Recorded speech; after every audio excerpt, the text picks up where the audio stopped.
जय हिंद दोस्तों। जब बात दुश्मन के ठिकानों को मिनटों में तबाह करने की आती है तो रॉकेट आर्टिलरी से बेहतर कुछ नहीं होता। आज हम बात करेंगे दो ऐसे मेड इन इंडिया आर्टिलरीज की। एक है हमारा पुराना और हर जंग में आजमाया हुआ पिनाका रॉकेट सिस्टम और दूसरा है बिल्कुल नया प्राइवेट सेक्टर का बनाया हुआ सूर्य अस्त्र रॉकेट सिस्टम, जिसने हाल ही में 300 किलोमीटर तक का निशाना लगाकर सबको चौंका दिया था। अब सवाल ये उठता है कि जब हमारे पास इतने बढ़िया पिनाका रॉकेट सिस्टम पहले से मौजूद हैं, तो इंडियन आर्मी को इस नए सूर्य अस्त्र की जरूरत क्यों पड़ी। दोस्तों, इस मजेदार कंपैरिजन को शुरू करने से पहले वीडियो को लाइक और शेयर जरूर करें और defence voice bye Yogesh channel को सब्सक्राइब जरूर कर लीजिए ताकि ऐसी ही डिफेंस अपडेट्स आपको मिलती रहे। चलिए शुरू करते हैं। दोस्तों, सबसे पहले बात करते हैं पिनाका रॉकेट सिस्टम की। पिनाका को डीआरडीओ ने डेवलप किया और कारगिल युद्ध के दौरान इसने इंडियन आर्मी को फायर सपोर्ट दिया। इसका सबसे बड़ा प्लस पॉइंट पता है क्या है दोस्तों?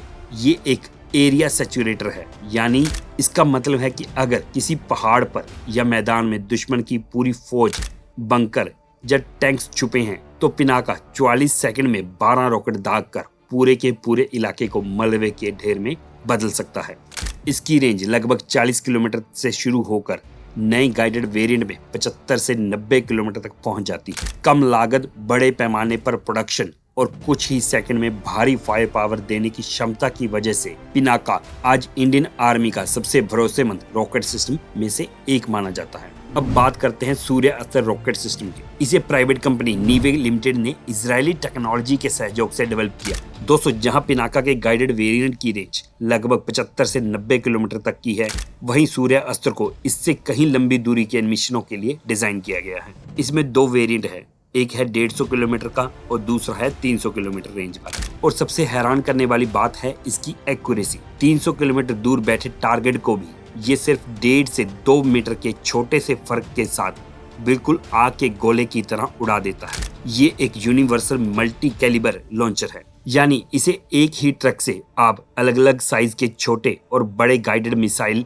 और रॉकेट फायर कर सकते हैं। दोस्तों, हमें मॉडर्न वॉरफेयर के लिए पिनाका और सूर्यास्त्र दोनों क्यों चाहिए, चलिए बात करते हैं। पहला कारण है रेंज और टारगेट का अंतर। बॉर्डर के पास मौजूद दुश्मनों की चौकियों, टैंकों या सैनिकों पर तेज और बड़े पैमाने पर हमला करने के लिए पिनाका सबसे बेहतर ऑप्शन है। लेकिन अगर दुश्मन के कमांड सेंटर, एम्यूनिशन डिपो या एयर डिफेंस रडार सीमा से 200 से 300 किलोमीटर दूर हो, तो ऐसे इंपॉर्टेंट टारगेट को लॉन्ग रेंज प्रिसिशन स्ट्राइक के जरिए निशाना बनाने के लिए सूर्य अस्त्र जैसे सिस्टम की जरूरत पड़ती है। दूसरा कारण है भारी गोलाबारी वर्सेस प्रिसिशन स्ट्राइक। पिनाका एक बड़े क्षेत्र में एक साथ कई रॉकेट दागकर दुश्मन को भारी नुकसान पहुंचाने के लिए बनाया गया, जबकि सूर्य अस्त्र का फोकस कम रॉकेट में इंपॉर्टेंट टारगेट्स पर ज्यादा सटीक हमला करना है। तीसरी वजह है shoot and Scott capability. Pinaka और सूर्य अस्त्र दोनों ही मिलिट्री टैंक्स पर तैनात किए जाते हैं। ये रॉकेट फायर करने के तुरंत बाद अपनी जगह बदल लेते हैं, जिससे दुश्मन के जवाबी हमले से बचने की संभावना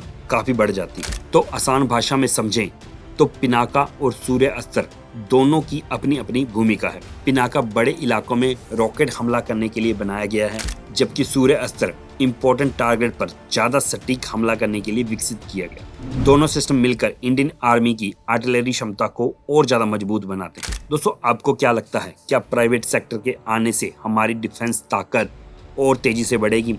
कमेंट में अपनी राय जरूर बताएं। जय हिंद, जय भारत।